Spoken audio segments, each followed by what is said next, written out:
dasar janda tua, hei nenek-nenek, Bilar nggak mau sama lu ya, lu gini. Heh laler, gue juga nggak mau sama Bilar ya.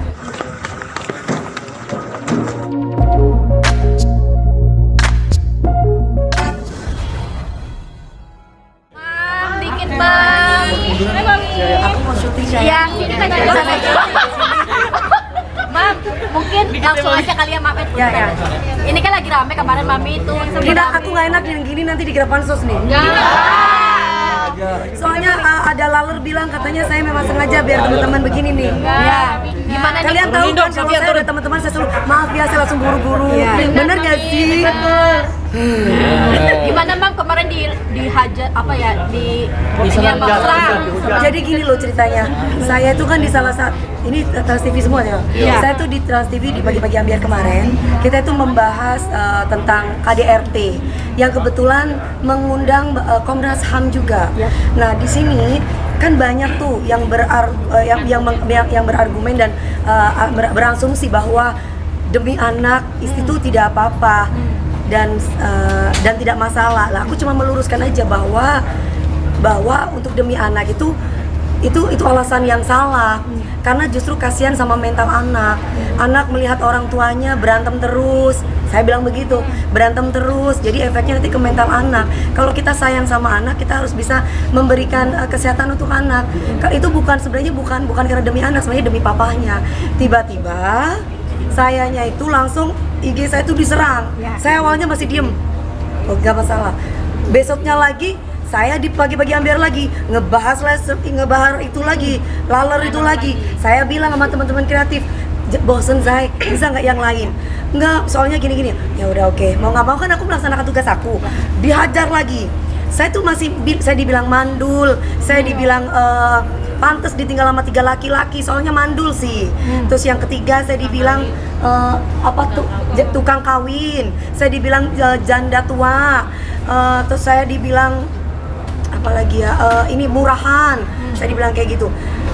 Akhirnya saya manusia biasa ya, apalagi saya ngeliat di akun-akun gosip itu beberapa gitu yang tidak bertanggung jawab itu memotong saya, di TikTok juga memotong saya seolah-olah tuh saya itu membicarakan mereka gitu. Akhirnya saya live, saya menjelaskan bahwa saya itu tidak tidak setuju dengan mereka bersatu. Nggak ada statement saya seperti itu. Tapi kalau saya kecewa, kenapa harus marah? Saya punya hak untuk kecewa loh. Misalkan saya ditanya teman-teman, kebetulan saya lagi live, ada teman-teman wartawan senior yang tanya sama saya tuh kan kalau misalkan teman-teman, kalau orang lain saya nggak mau jawab karena dia sama saya, Babe itu sama aku baik. Aku bilang, jawab dong Neng, jawab Neng gitu. Nah saya jawab, saya bilang gini, ya saya itu merasa kecewa. Wajar kalau saya tuh kecewa, karena kan memang orang yang nggak kenal dengan Lesti aja kecewa, apalagi saya bilang kayak gitu. Tapi saya mendoakan baik, mudah-mudahan mereka bahagia dan Bilar tidak mengulangi lagi. Sudah hanya itu. Terus udah gitu mereka tanya lagi, kalau Mbak DP prinsipnya bagaimana kalau misalkan di KDRT-in? Saya jawab, kalau saya nggak mau. Nah saya tuh menjawab saya loh, bukan menjawab mereka gitu. Saya tuh menjawab saya, tapi mereka tetap tidak terima. Kemudian akhirnya saya live lagi dong di IG karena saya gregetan dibilang mandul gitu kan. Akhirnya saya live lagi di IG, saya bilang, mereka bilang gini, dasar janda tua, hei nenek-nenek, Bilar nggak mau sama lu ya, lu gini. Heh laler, gue juga nggak mau sama Bilar ya. Gue kasih tahu nih, pada waktu di mana itu ya? Pada waktu aku ngejuri, nggak enak udah lah, mereka udah bersatu ya. Intinya adalah kalau aku mau seperti laler dambaan kamu itu, saya bisa beli 250.000. Ya, saya mau kasih tahu nih, dikasih gratis bahkan. Banyak anak-anak muda yang mau sama saya. Mohon maaf nih, cuman saya itu dari awal berbicara tentang KDRT-nya, bukan berbicara tentang hubungan rumah tangganya. Dalam arti ranah publik itu adalah KDRT-nya. Jangan sampai, saya pun pernah mengalami KDRT Mbak. Saya pernah mengalami KDRT. Bedanya ketika itu saya tidak lapor polisi. Makanya ketika Dede itu lapor polisi, saya merasa senang. Oh, seberani itu ya Dede. Karena jujur, saya pernah mengalami KDRT, tapi bedanya saya tidak berani. Tapi saya berani bercerai karena saya tidak akan mungkin berhubungan dengan suami saya lagi. Boro-boro berhubungan gak nafsu, Mbak. Perempuan itu kalau udah dibanting, dipukul, Mbak. Boro-boro gini nggak bisa, Mbak. Kalau saya, mohon maaf ya, kalau saya nggak bilang orang lain loh. Kalau saya, tolong, ya Allah. Dilempar bola biliar. Kalau dilempar bola biliar gimana, Mami? Tak balik aku, Mas. Soalnya aku nggak bucin, Mas. Kok kamu mau berani lempar saya kamu ya? Saya ambil juga. Ya mohon maaf, suami istri itu harus saling menyayangi. Jangan perilaku deh. Jangan KDRT bentuk fisik, verbal aja. Ketika dia kata-katain aku, janda lah begini-begini. Aku sakit loh, Mas. Perempuan itu kan pasti kan hatinya lembut sekali gitu loh. Jadi karena aku dididik oleh orang tua yang tidak pernah mengeluarkan kata-kata kasar, tidak pernah berperilaku kasar terhadap ibu aku, sehingga aku merasa miris kalau ada laki-laki yang sampai ucapannya kasar sama perempuan, berperilaku kasar juga sama perempuan gitu.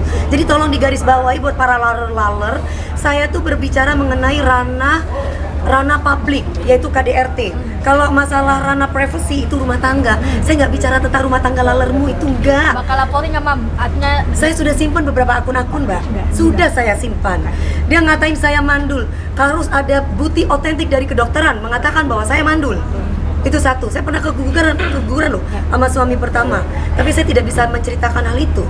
Mungkin saat ini karena saya sudah silaturahminya sudah baik sama beliaunya, dan dia sudah baik sama saya. Saya sudah memaafkan itu. Terus walaupun bukan KDRT, baku hantam. Terus kemudian Apa bedanya?